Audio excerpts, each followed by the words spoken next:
Hey everyone, happy Monday! It is the start of a brand new week, and I could not be more excited to welcome a very special guest today. Grammy winner, superstar. I don't even know where to begin to describe the name John Legend. So let me see if, okay, pin the comment. Hey y'all, we are here for a very special Monday treat. If you've been following Oprah Magazine for the last few months during the quarantine, we've been doing our special series, Checking In, where we have been checking in with some of our favorite people in the Oprah Magazine world. And today, the one and only John Legend is joining me. I'm beyond excited. If you haven't checked it out yet, John just released his new album, Bigger Love, this past week. And I think he is here. Let's see if we can. So excited. John, are you there? Hello.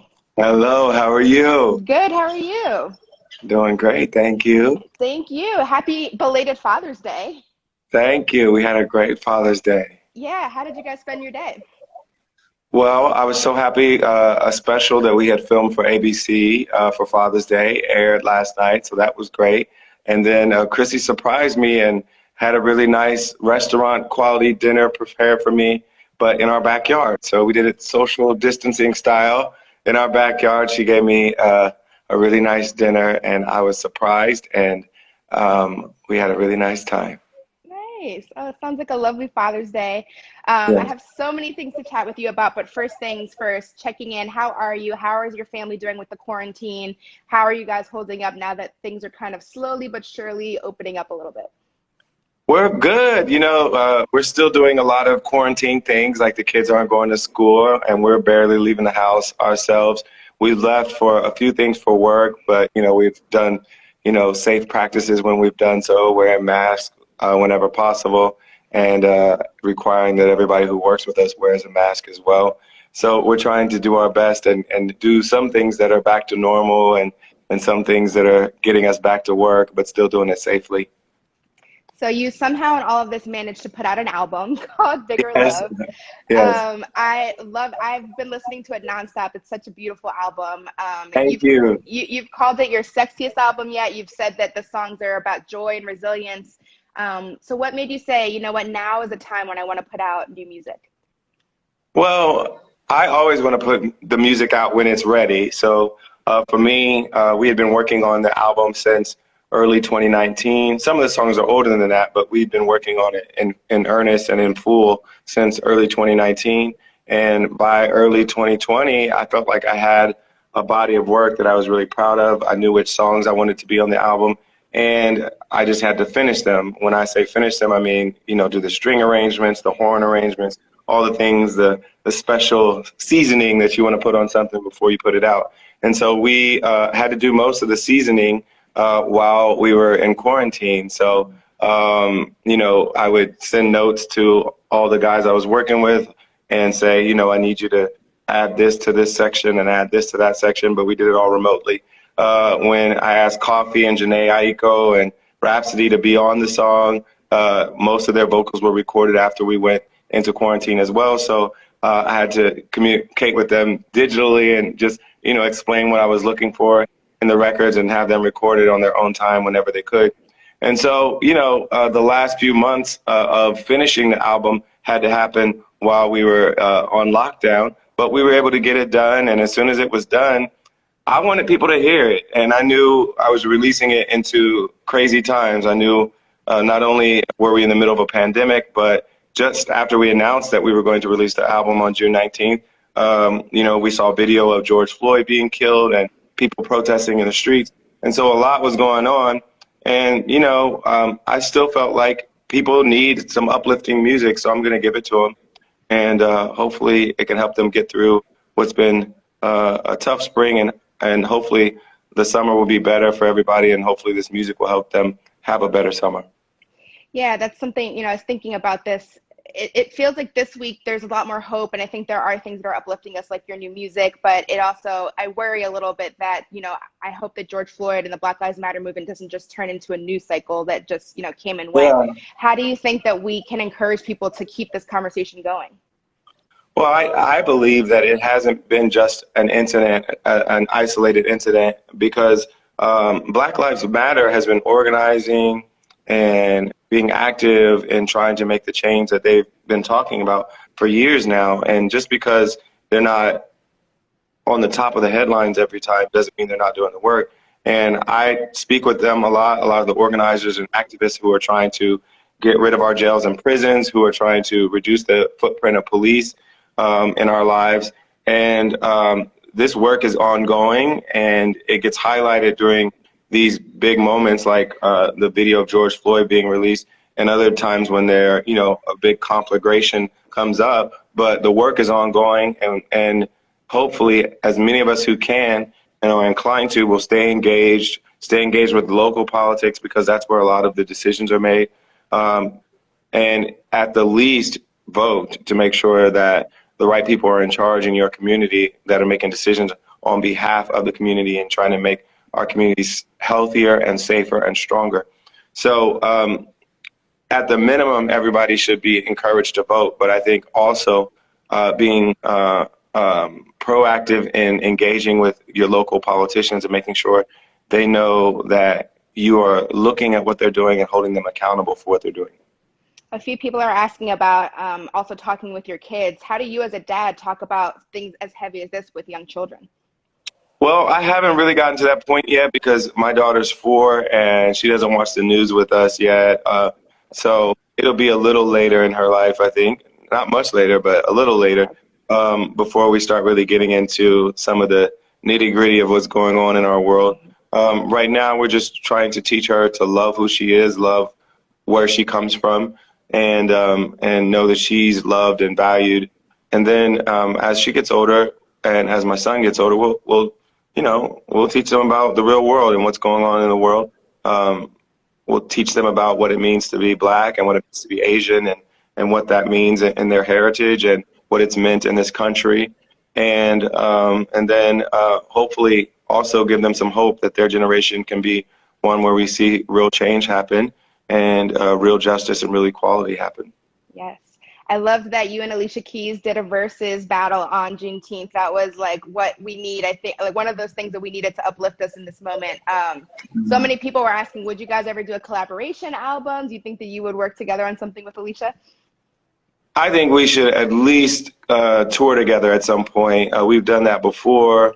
I think that'd be an amazing tour.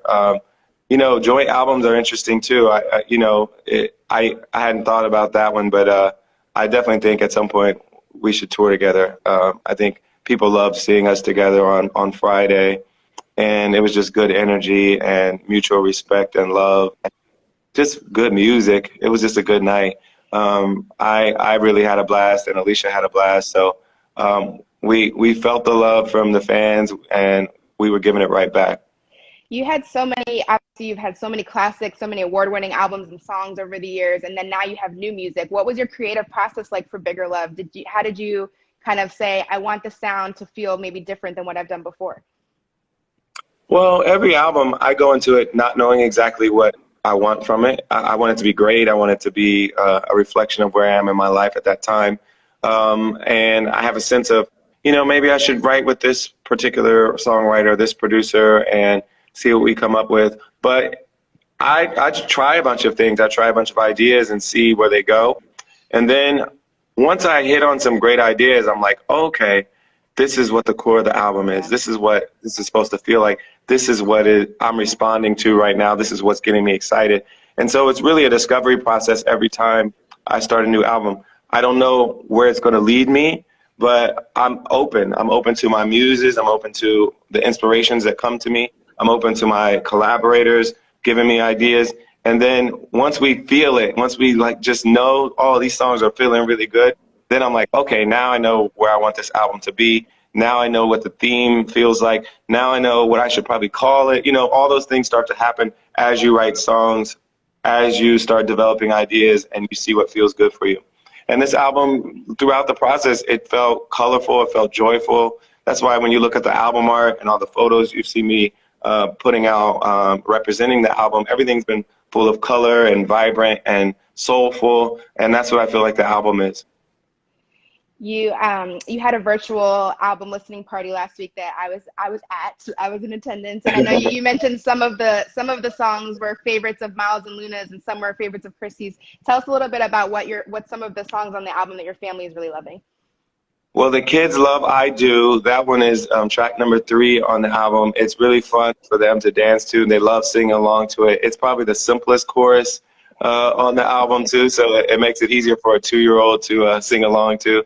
But it's a bouncy song, and they just love dancing around to it.